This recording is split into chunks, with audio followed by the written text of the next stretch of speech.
حضرت ابراہیم علیہ السلام جد الانبیاء کے لقب سے مالا مال ہوئے، شرف، عزتیں، مقامات رفیع، خلت الہیہ کا تاج آپ کا مقسوم ہوا۔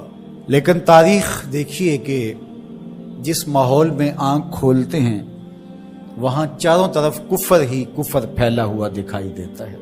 جب یہ بڑے ہوئے، بلوغت کے قریب پہنچے تو لوگ بتوں کے آگے آسن مارے بیٹھے تھے، ان کے سامنے دست بستہ حاضر تھے اور دیر تک ان کی پوجا پاٹ کرتے تھے۔ وہ ایک میلے پہ جاتے تھے، سال میں 2 دفعہ شہر سے باہر ایک کشادہ میدان میں میلہ ٹھیلا کرتے تھے، اور جب 3 دن کے بعد واپس پلٹتے تو سب سے پہلے بت خانے میں ہی آتے اور بتوں کو سلام کرنے کے بعد پھر گھروں میں پلٹتے۔ یہ ان کا مزاج تھا۔ اب وہ میلہ دیکھنے گئے، حضرت ابراہیم علیہ السلام نے ہاتھ میں کلہاڑا پکڑا اور ان کے بڑے معبد، بڑے بت خانے کا رخ کیا، اور توحید کا واحد علم بردار ان بتوں پہ ٹوٹ پڑا۔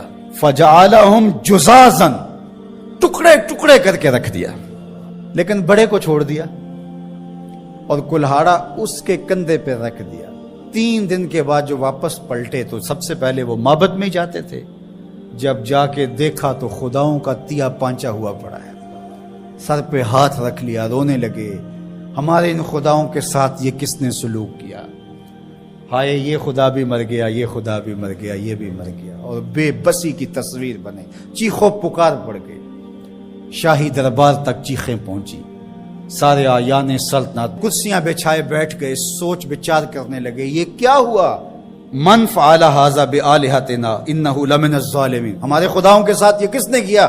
بڑا ظالم شخص ہے جس نے یہ کیا۔ بڑے قہر میں، جلال میں، نمرود بھی، چونکہ اسے لگتا تھا آج جو ہے وہ معبد کے جھوٹے خدا گرا دیے گئے ہیں اور کل یہی کلہاڑا میرے سینے میں بھی اترنے والا ہے۔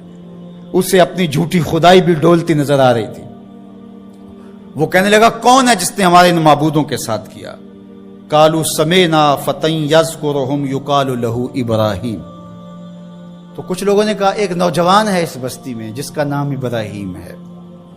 بتوں کے خلاف اگر کوئی بات کرتا ہے تو پورے ماحول میں وہی کرتا ہے، پورے شہر میں وہی بتوں کی برائی کرتا ہے، ورنہ تو سب بتوں کے ماننے والے ہیں، پجاری ہیں۔ کہا سب لوگوں کو جمع کرو، آیان سلطنت بھی، وزراء بھی، مشیر بھی، عوام الناس کا جمع غفیر، کہا بلا کے لاؤ انہیں، تاکہ لوگ اس بات کی گواہی دیں کہ واقعی یہ بتوں کے خلاف بات کرتا، اگر یہ بات ثابت ہو جائے تو پھر ہم کڑی سزا دیں گے، عبرت کا نشان بنائیں گے۔ اب ابراہیم علیہ السلام کو بلا بھیجا، کیا ہوا ہے؟ کہا جی آپ کو دربار شاہی میں بلایا جا رہا ہے، چلے چلتے ہیں۔ اللہ اکبر! توحید تو یہ ہے کہ خدا حشر میں کہہ دے یہ بندہ 2 عالم سے خفا میرے لیے تھا۔ تو حضرت خلیل جب پہنچے تو انہوں نے جاتے ہی حملہ کیا، قالوا انت فعلت ھذا بآلہتنا یا ابراہیم، ہمارے ان خداؤں کے ساتھ یہ سلوک ہے ابراہیم تم نے کیا ہے؟ تو انہوں نے بڑے زور سے جب دھماکہ خیز انداز سے پوچھا تو جناب ابراہیم نے کیا جواب دیا؟ قال بل فعلہ کبیرہم، بڑے نے کیا ہوگا، اسلحہ تو اسی سے برآمد ہوا ہے نا، یہ لڑ پڑے ہوں گے، یہ کہتا ہوگا میں بڑا ہوں اور چھوٹے مانتے نہیں ہوں گے، لڑائی ہوگی تو یہ بڑا تھا، اس نے سب کو کاٹ کے رکھ دیا، پوچھ لو اس سے، کلہاڑا بھی اس کے پاس ہے۔ پھر کہا چلو یہ نہیں بتاتا، یہ نہیں بتائے گا، بڑا پاپی یہ نہیں بتائے گا، لیکن چلو ان سے پوچھ لو تمہاری ٹانگیں کس نے کاٹی، تمہارے کان کس نے توڑے، تمہاری انگلیاں کس نے توڑی، تمہارے پیٹ کو کس نے چاک کیا، تمہارے دانت کس نے توڑے، ان سے پوچھ لو، یہ درد کی بپتا سنا دیں، دکھ کی کہانی سنا لیں، ان سے پوچھ کے مقدمہ درج کر لو، FIR کاٹ لو، پھر سمجھ آ جائے گی۔ اللہ اکبر! یہ اتنی سخت کاٹ تھی اور یہ وار کلہاڑے کے وار سے بھی سخت تھا۔ قرآن کہتا ہے کہ وہ اپنے گریبان میں جھانکنے لگے۔ اللہ اکبر! اندر سے آواز آ رہی تھی، ضمیر چیخ چیخ کے کہہ رہا تھا یہ معبود ہیں، ان کو ہم اپنا حاجت روا مان رہے ہیں اور ان کو اپنی ضرورتوں کا کفیل سمجھتے ہیں اور اللہ کے مقابلے میں کھڑا کیا ہوا ہے۔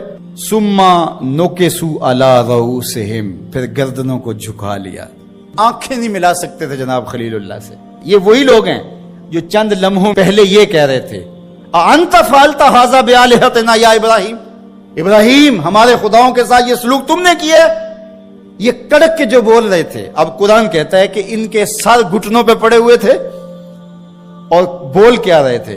لقد علمت ما هؤلاء ينطقون، ابراہیم تو جانتا ہے نا یہ بیچارے بولتے نہیں ہیں۔ اللہ اکبر۔ اب اسی موقع پہ، اسی جگہ پہ حضرت ابراہیم ان کو لانا چاہتے تھے، سب کچھ کیا اس لیے تھا۔ اب جناب ابراہیم علیہ السلام کھڑے ہوئے پورے جلال کے ساتھ، پوری شان کے ساتھ، اللہ کی تائید کا جھنڈا خلیل اللہ کے ہاتھ میں ہے، پیغمبرانہ شان ہے، لہجے کے اندر جو ہے بانک پن ہے۔ قال افتعبدون من دون اللہ ما لا ينفعکم شیئا ولا یضرکم اف لکم ولما تعبدون من دون اللہ افلا تعقلون۔ آپ نے فرمایا ان کو پوچھتے ہو اللہ کے سوا جو نہ تمہیں نفع دے سکتے ہیں نہ تمہیں نقصان دے سکتے ہیں۔ پھر اتنی زوردار ضرب کہ ان کے عقیدے پاش پاش ہو کے رہ گئے۔ اف لکم، توف ہے تمہارے اوپر، افسوس ہے تمہارے اوپر، وَلِمَا تَعْبُدُونَ مِن دُونِ اللَّهِ، اور ان پر بھی افسوس جن کو تم پوچھتے ہو، تمہارے میں عقل نہیں ہے؟ اللہ اکبر۔ اب کوئی دلیل آگے موجود نہیں تھی، اور جب دلیلیں ساکت ہو جائیں تو پھر لوگ جو ہیں وہ دوسرے انداز میں اتر آتے ہیں۔ اب انہوں نے کیا کہا؟ اگر کچھ کرنا چاہتے ہو تو ان کو جلاؤ، اس کے علاوہ کوئی راستہ نہیں ہے۔ اب ایک چخا تیار ہونے لگی۔ اچھا، ایک شخص کو منظر نامے سے ہٹانے کے لیے تلوار کا ایک وار کافی نہیں تھا، لیکن وہ نشانی عبرت بنانا چاہتے تھے۔ بہت بڑا الاؤ آگ کا تیار کیا جانے لگا، جس میں مہینہ 2 مہینہ مسلسل اس کے اندر ایندھن ڈالا جاتا رہا۔ پھر جب اس کو آگ دی گئی تو ایسی آگ بھڑکی کہ کئی میلوں سے اس کے شعلے نظر آتے ہیں، اور کوئی افق سے گزرتا ہے پرندہ تو وہ بھی جل بھن کے کباب ہو کے اس کے اندر گر پڑتا ہے۔ اللہ اکبر۔ حضرت ابراہیم علیہ السلام بیٹھے ہیں، بدن کو جکڑ دیا گیا، منجنیق میں ڈال کر گھمانے لگے۔ حضرت جبرائیل امین نے عرض کی کہ اگر آپ کہیں تو رب کی بارگاہ میں عرض کروں یہ مشکل ٹل جائے۔ کہا مجھے آپ کی کوئی حاجت نہیں۔ تو کہا پھر آپ ہی تو واحد نشان ہیں توحید کا اس دنیا کے اوپر، تو آپ اللہ سے خود ہی عرض کر لیجئے۔ کہا مجھے ایک بات بتاؤ کہ ان کافروں کے دل میں کس نے ڈالا کہ مجھے جلایا جائے؟ کہا رب جلیل نے۔ کہا اگر جلیل کی یہ مرضی ہے تو خلیل کی بھی یہی مرضی ہے۔ جے سونا میرے دکھ وچ راضی، جے سونا میرے دکھ وچ راضی تے میں سکھ نو چلے ڈاواں۔ کہ اگر رب کی یہ مرضی ہے تو اس کے عبد کی بھی یہی مرضی ہے۔ اللہ اکبر۔ اب جب منجنیق کو گھما کر کے آگ میں ڈالا جانے لگا تو کارکنان قضاء و قدر کی چیخیں نکل گئی۔ حورانے بہشتی نیچے جھک جھک کے دیکھ رہی تھی، مالک قیامت آنے والی۔ کہا میری قدرت کے رنگ دیکھو، فانوس بن کے جس کی حفاظت ہوا کرے، وہ شمع کیا بجھے جسے روشن خدا کرے۔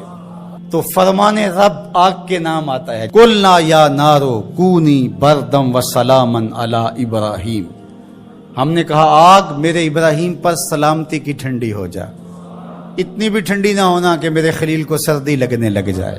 40 یا 50 دن تک اس آگ کے اندر رہے، آگ بجھنے نہیں پا رہی تھی، اتنا بڑا الاؤ تھا، باہر آگ جل رہی تھی، اندر نسیم جنت کی بہاریں تھیں۔ جب آگ بجھنے لگی اور جب اس کے شعلے اوپر سے نیچے کی طرف آنے لگے، آہستہ آہستہ آگ بجھی اور جلتے ہوئے دہکتے ہوئے انگارے ہر طرف نظر آ رہے تھے۔ آپ اپنی جگہ سے نکلے اور انگاروں سے باہر یوں چل کے آئے جس طرح کوئی نازنین پھولوں پہ چل کے آتا ہے۔ اللہ اکبر۔ یہ رب کی قدرت کے رنگ ہیں، وہ اپنے بندوں کی اس طرح حفاظت کرتا ہے۔ یہ کتنا بڑا امتحان تھا، ہنس کے دیا۔ لیکن پھر ایک ایسا امتحان بھی آیا، اگر کو ہمالیہ پہ ڈالا جائے تو اس کا پتا بھی پانی ہو جائے۔ لیکن حضرت خلیل نے اس امتحان میں کیسی سرخروئی حاصل کی، انشاءاللہ اگلے جمعے اس عنوان سے بات ہوگی۔ وآخر دعوانا